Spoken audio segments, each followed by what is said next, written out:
Baik, Assalamualaikum warahmatullahi wabarakatuh. Apa kabarnya hari ini? Alhamdulillah sehat ya.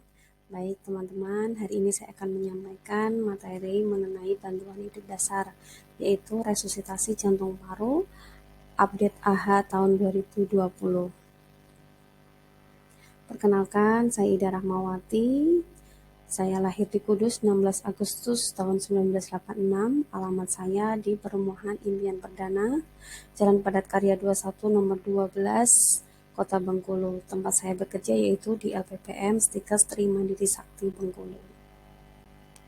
Baik, sebelum kita memulai kuliah pada hari ini, mari kita berdoa menurut agama dan kepercayaan masing-masing. Berdoa dipersilahkan.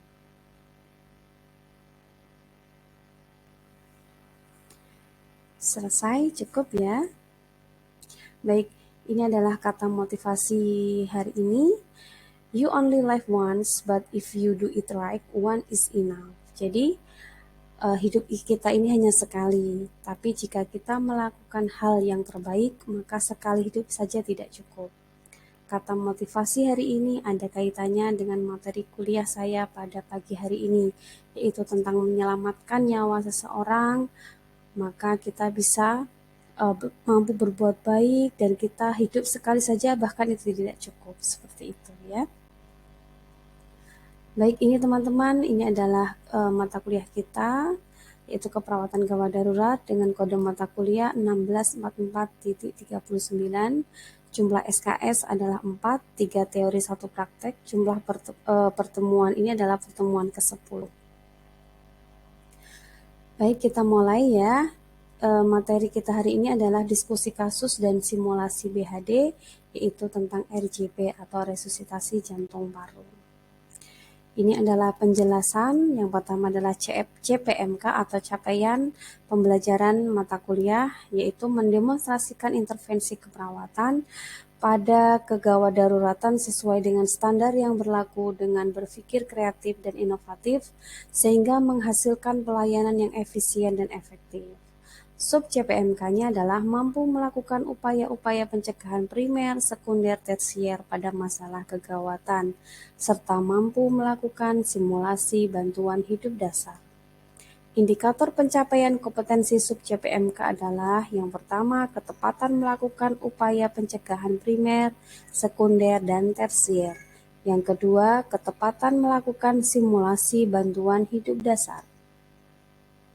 Tujuan pembelajaran yang pertama, mahasiswa mampu melakukan simulasi untuk pencegahan primer, sekunder, dan tersier.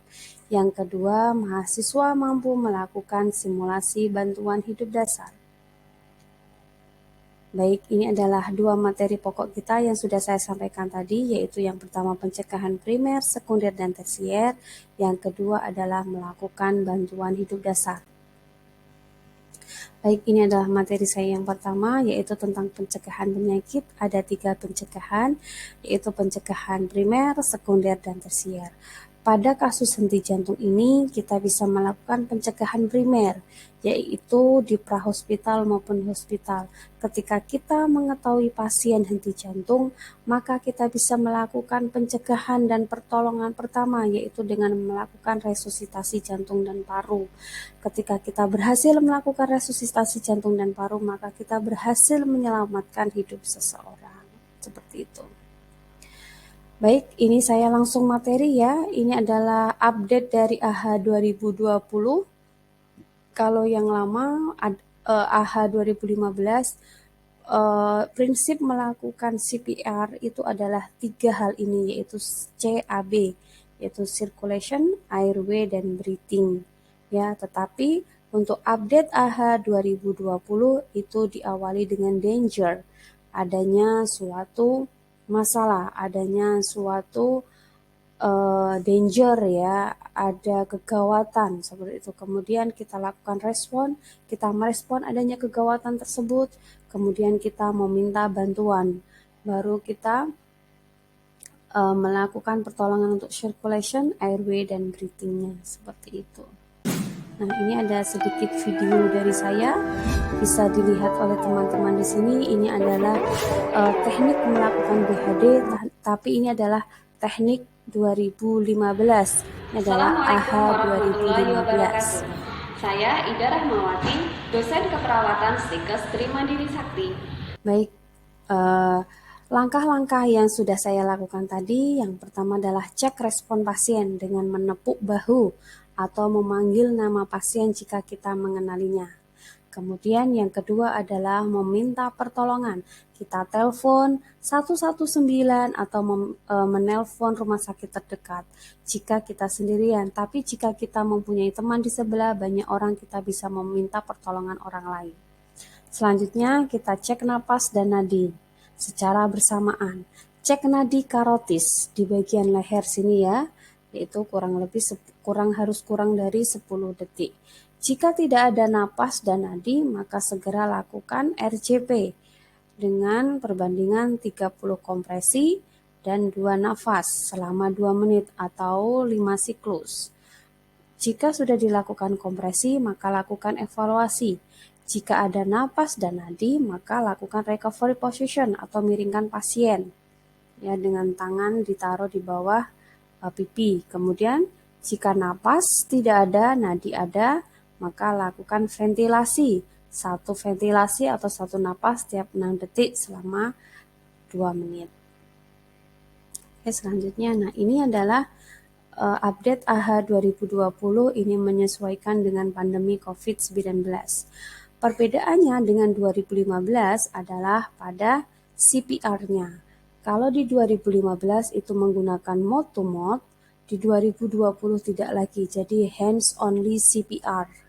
Ya, jadi urutannya adalah cek respon, kaji napas secara visual, panggil pasien, tepuk pasien, kemudian meminta pertolongan masih sama. Selanjutnya hands only CPR sama, yaitu 30 CPR, kompresinya kecepatannya 100 sampai 120 kali per menit dengan kedalaman 5 sampai 6 cm. Oke, jika ini di rumah sakit, maka bisa menggunakan alat namanya BVM untuk ventilasinya ya. Tapi jika di luar rumah sakit, kita hands only CPR, disarankan hanya menggunakan RCP saja. Seperti itu. Baik, ini adalah project based learning kita. Instruksi, mahasiswa dibentuk dalam kelompok kecil yang masing-masing beranggotakan 3 orang. Setiap kelompok diberikan tugas menganalisis kasus yang diberikan, kemudian mahasiswa dalam kelompok didampingi oleh dosen dalam menyelesaikan kasus. Setelah kasus terpecahkan, mahasiswa mempresentasikan analisa kasusnya dan membaca dan mencoba mempraktekkan hasil yang telah dibuat. Selanjutnya, mendemonstrasikan atau mensimulasikan hasil kasus yang didiskusikan, kemudian membuat ringkasan kasus dalam bentuk PDF dan mulai merekam video.